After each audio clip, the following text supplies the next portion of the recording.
In today's video, I would like to show you how we can determine the concentration of analyte in a sample using calibration curve that plot with absorbance as a function of volume.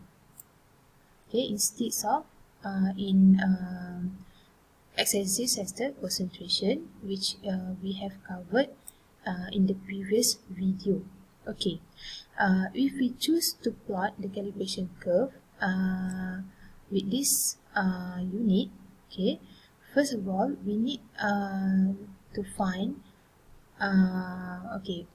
what the mathematical expression that represented all the individual points, okay, all the individual points in the calibration curve, okay, individual points of standard solution in the calibration curve, where these data points of standards can be represented, okay, by this equation, where all these symbols, okay, in this equation carry the same meaning as the one that we have covered before in the previous video, okay, where the whole thing here.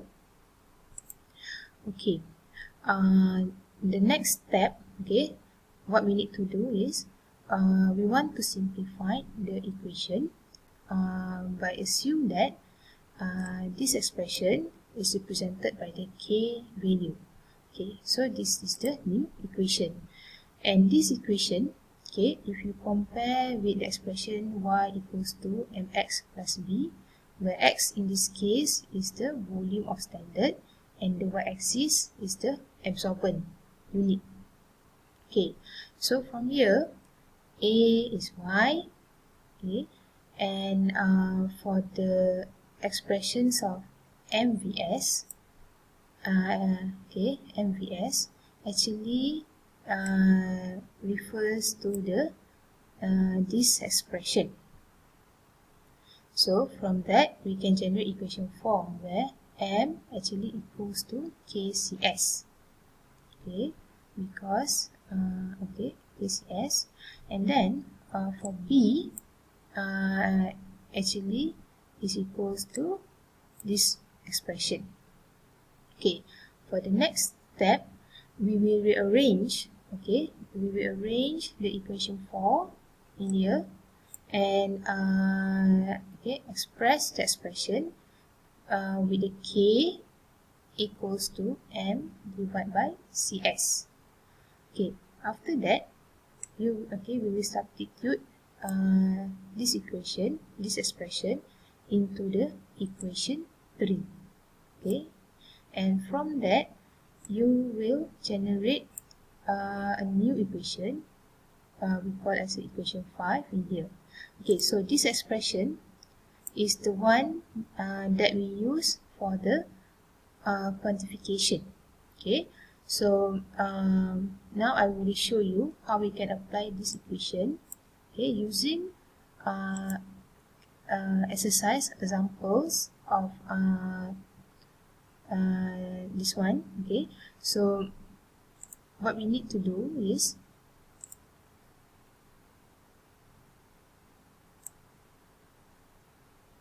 okay, from the data here, okay, we put all the required unit.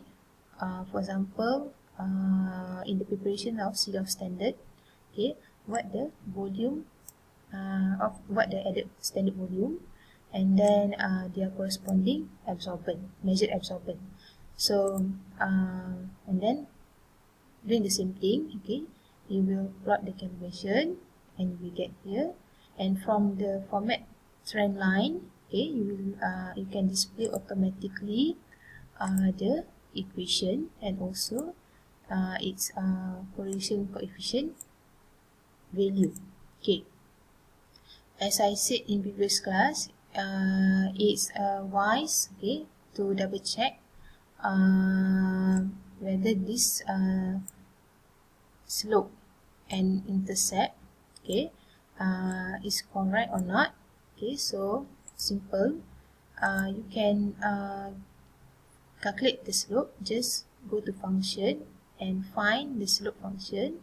After that, highlight. Okay, you want to find slope for x and data sets of x and y, which in this case volume and absorbent.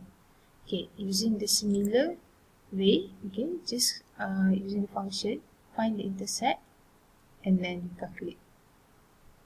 Okay, now, okay, using the equation in the equation 5 here,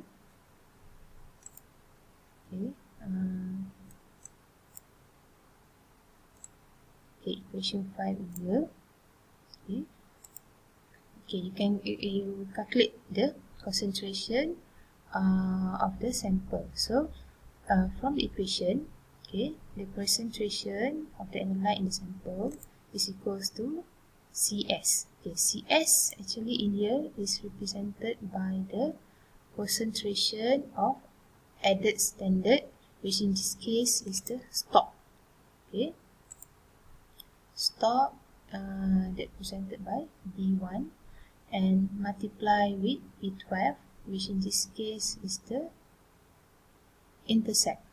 Okay, CS times B, B is the intercept, and then divide by N, slope value that represented by B11, and then multiply with volume of sample represented by B2 column. Okay, so from there we will get the concentration. Okay, concentrations of okay, in this example, which is iron, okay, in the 10 mils of water. Okay. Okay, I would like to highlight here, okay, the concentration that you obtain either using the calibration curve from the with the x-axis as in the unit of volume, or in the units of concentration. Okay, you can see that the concentration value is similar. Okay, from the calibration curve with the axis as a concentration, we get 7, and then from the volume we also get 7. Okay, so from here, okay, another one I want to point out also. Okay, if you using the second method ini, that means if you using the calibration curve with the x as the volume, okay, please remind that the concentration that they obtain from here is the concentration in the real sample already, because you put 10 ml. Okay, so that means you don't need to multiply with dilution factor, which you did when you construct the calibration curve from the unit concentration. When the unit you get from here, you have to multiply with dilution factor, because the unit in here actually represented the concentration in the diluted sample, which in this example is in 50 ml here, not in here. So, okay, to remind again, if you use, okay, if you calculate, okay, the concentration of analyte using calibration curve with x-axis in the unit of volume of standard, okay, you will use equation, which is 1, and when you use the equation, you no need multiply the concentration obtained with dilution factor, because the formula itself it has to consider the real volume in the sample.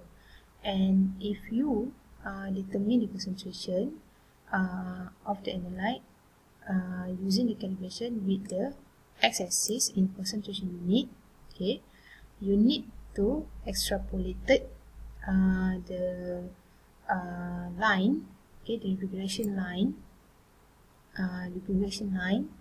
okay, with the y equals to 0, okay, where at this point the magnitude that you obtain, the value that you obtain, actually represent the concentration of the analyte in the diluted sample. Okay, because of that, you have to multiply with the dilution factor in order to get the real concentration in the samples. Hope you can understand from this video, and thank you.